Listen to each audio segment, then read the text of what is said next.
탄핵과 하야의 정의. 탄핵은 대통령이나 고위공직자가 헌법이나 법률을 위반했을 때 의회나 관련 기관이 법적으로 직무를 박탈하는 절차를 의미합니다. 탄핵 소추안은 국회 제적의원 3분의 1 이상의 발의가 있어야 하며 그 의결은 국회 제적의원 과반수의 찬성이 있어야 합니다. 이후 헌법재판소가 이를 심의하여 최종적으로 인용하거나 기각하게 됩니다. 탄핵이 인용되면 대통령은 직무가 즉시 종료되며 이는 강제적인 법적 절차에 따른 것입니다. 하야는 대통령이 스스로 직위를 내려놓는 것을 뜻합니다.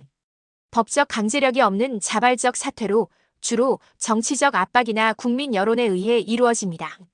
하야는 법적 절차보다는 도덕적 책임을 강조하는 경우가 많으며 대통령 본인의 결정에 따라 즉각 이루어질 수 있습니다. 탄핵과 하야의 주요 차이점. 절차의 차이. 탄핵은 국회와 헌법재판소의 엄격한 법적 절차를 거칩니다. 국회의 탄핵 소추안 발의 찬성 가결, 헌법재판소의 심판이라는 과정이 필요하며 이 모든 과정에서 객관성과 공정성이 요구됩니다.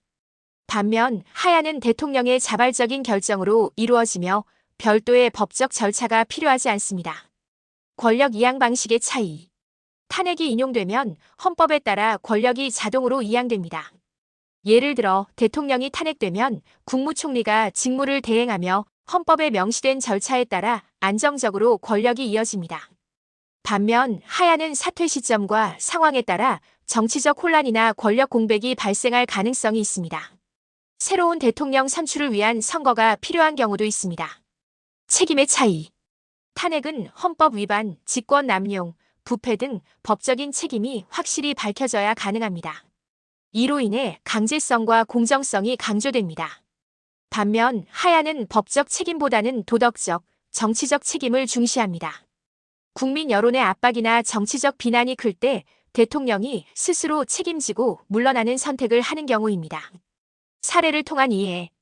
박근혜 전 대통령의 탄핵 사례는 헌법재판소의 인용을 통해 직무가 박탈된 대표적인 사례입니다. 국정농단 사건으로 헌법과 법률 위반이 명확히 인정되어 탄핵이 이루어졌습니다. 반면 1960년 이승만 대통령의 하야는 국민적 저항과 여론의 압박으로 인해 자발적으로 사퇴한 사례입니다.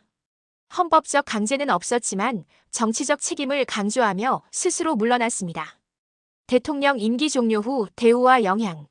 정상적인 임기 종료 시 대우. 대통령이 임기를 정상적으로 마치면 법적으로 여러 혜택을 받을 수 있습니다.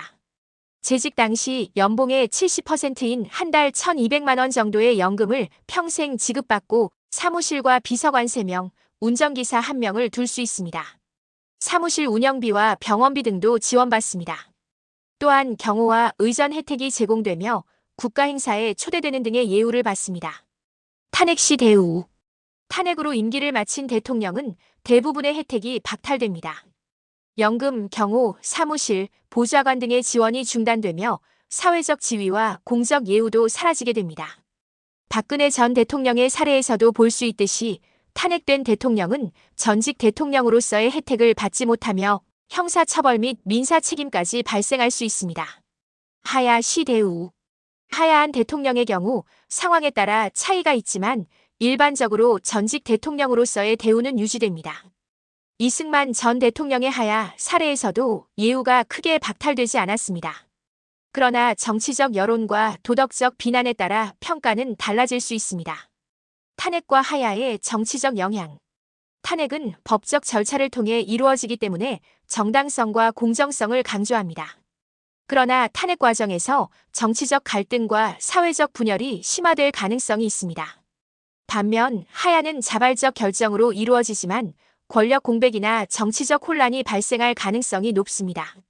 두 가지 모두 국가의 안정성에 큰 영향을 미치기 때문에 신중한 접근이 필요합니다.